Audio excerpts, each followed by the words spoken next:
شيعة علي الأمريكي والإسرائيلي من يوم تحرير جنوب لبنان لليوم مو قدرانين يفهموا تركيبة شيعة علي. وأنا هون ما بدي أحكي سياسي، بس العلوي والشيعي بعقيدتهم بيروح على الموت بيكون بيعرف إنه راح يموت، بس بيقول لك بموت بكون متت، راح انتقل لحياة أفضل.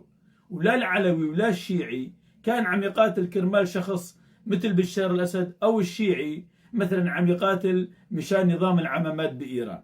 شوفوا أمريكا وإسرائيل قصفوا إيران وكانوا مفكرين أنه الشعب راح يقوم تاني يوم يغير نظام العمامات بإيران، بس اللي صار بيأكد أنه مو فهمانين لليوم تركيبة هذا الشعب. والغرب وأمريكا وإسرائيل كمان مو فهمانين تركيبة العلوي. وبعد كل شيء صار مشان يحفظوا مي وجههم، وعلى أساس بدهم يحققوا إنجاز عسكري أنه راح يفتحوا مضيق هرمز اللي هو بالأساس كان مفتوح قبل الحرب.